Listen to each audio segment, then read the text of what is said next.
Mixes on your digital console are super helpful, but they can also be super confusing. By the end of this video, you're going to have a clear understanding of mixes and how to use them.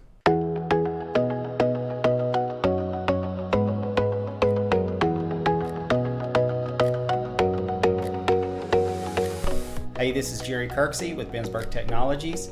We install audiovisual, networking, and security systems for churches all around our region. We set up a lot of digital consoles. I'm about to give you the AV Made Easy explanation for mixes. Stay to the end and we're going to be talking about in-ear monitors and how to set those up with mixes as well. If you found our videos helpful, go ahead and subscribe and hit the bell. Next week we're going to be talking about audio for live stream, so you're going to want to be sure and get notifications for that. So what is a mix? On the old analog consoles, we used to call them monitor feeds or auxiliaries or even auxes. But basically, on a digital console, a mix is a separate output of the mixer that the entire mixer can be dedicated to mixing for. In other words, you can look at it like this. Let's say my mixing console has 8 mixes. That means essentially that I have 8 mixers stacked on top of each other. You could say I have a table with 8 mixers on it. This one for the mains, this one for the monitors, this one for the live stream mix, but each one of them dedicated completely to that output. That's what we have in mixes on a digital console. So then the question, of course, is how does that work? And how can I utilize it without getting confused in the middle of a church service? So digital consoles utilize a technology called motorized faders, which 20 years ago I would have told you is a ridiculous idea, but it works so well. Each fader has a little rubber belt that's driven by a small electric motor. Those motors remember specific positions on that belt or specific levels for that fader that are saved under each layer. In other words, when I get a mix the way that I want it on one of the outputs and I switch to another output, it automatically saves every fader position. When I switch back, it switches back to exactly the way that I left it. So I don't have to worry about levels at all. As I switch between the mixes, all of my levels are managed strictly through the memory of the digital console. So the only thing that I really have to pay attention to is to keep my hands off of the faders as I'm switching between the mixes, because they're going to move. So just to recap, when I get the mix right for a specific output, let's say it's the front wedge monitors, then I will go back to the main mix, let's say, and then begin to mix for the house. I don't have to worry about my settings for that monitor. It's exactly the way that I left it. When I go back to that mix, it's going to change back to exactly the way I left it, so I can make other adjustments if needed and then switch back again to the main mix. And unfortunately, every console is unique in how you access these mixes. But a general rule is on the far right side of the mixer in a vertical stack, you'll find them there. Each mix corresponds with the output numbered on the back of the console. So mix 1, on the back of the console is going to be the mix 1 button, of course, on the console and so on. Did you know that each mix output on the console has its own main equalizer? So you have an EQ for the mains that you set according to the room, according to your speakers, according to just to get that natural sound in the room. But you have another EQ for, say, mix 1 that goes to your front wedges or whatever you have it going to, because you're going to want something different for them. But the cool thing is when you use one of the mix outs to go to something like a nursery speaker in the back. You don't want a lot of bass in your nursery speaker.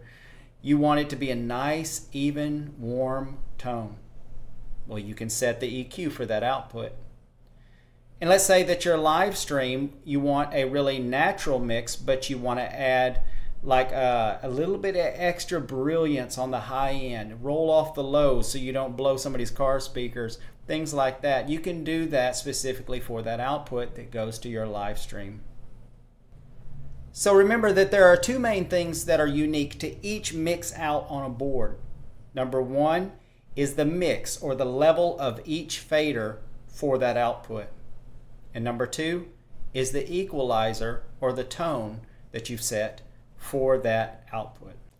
So now that we understand mixes, how to route them to other things, how to set a unique EQ for each output, let's talk about what's on the other end. Let's talk about stage monitors first. The equalizer is very important for stage wedges because stage wedges are the closest speaker to the microphones that are on the stage. Now remember, if you were here for our last video, we talked a little bit about feedback and what causes feedback, and how feedback is essentially like a hall of mirrors for audio.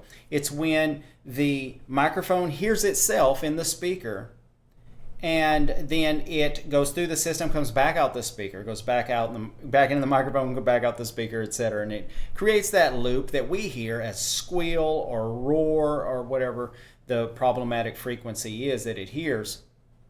So stage monitors are very important when it comes to equalizing.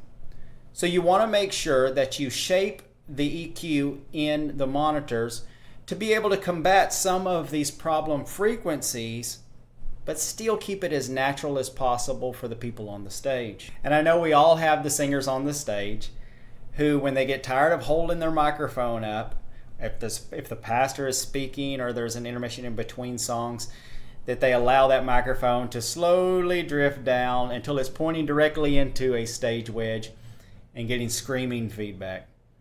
So remember that each microphone on the stage is different, but most are equipped with a cardioid pattern. In other words, it's designed to pick up in front of the microphone wherever it's pointing and reject sound behind it. And so with the stage wedge, that's the reason that they're typically on the floor pointing up, because a microphone is typically end pointing down and then the grill pointing up towards someone's mouth. And so it's designed to reject those frequencies. And so the easiest way to get feedback is to stick that microphone in front of a monitor. And of course, this is where in-ear monitors really shine. Because instead of having a big speaker on the stage that everybody can hear, I condense that down into something that only I hear inside my ears. I eliminate the danger of feedback, but I also reduce stage volume, which is very important for clarity for the congregation. As the monitors, the stage wedges, become as loud as or more loud than the house system, that sound that is not directed at the congregation is bouncing off of the backstage wall and then arriving at the congregation's ears some milliseconds after they hear the main speakers. Same sound, arriving at two different times creates a really muddy sound. So to set up in-ears, there's two components.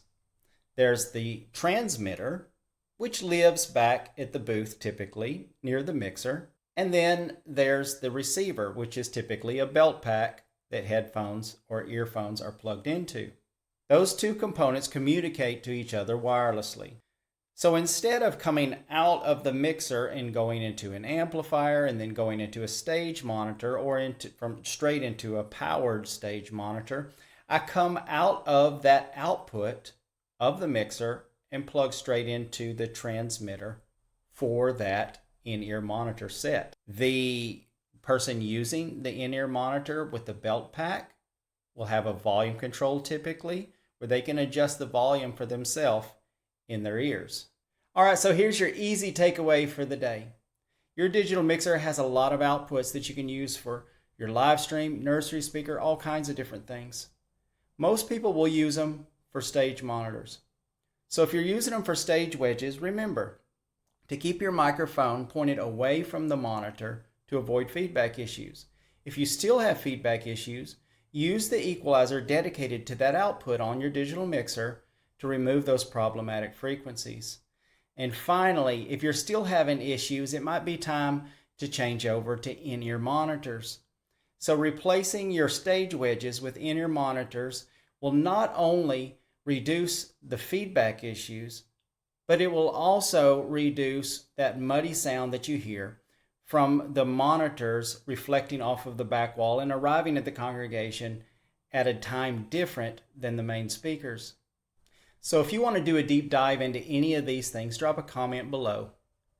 Also, if you're a church in South Arkansas and it's time for an upgrade with your audio system, your video system, networking, or alarm, be sure and give us a call. There's a link in the description so that you can do that. Hey, and if you want to learn more about how to make AV easy for your church, check out this video right here.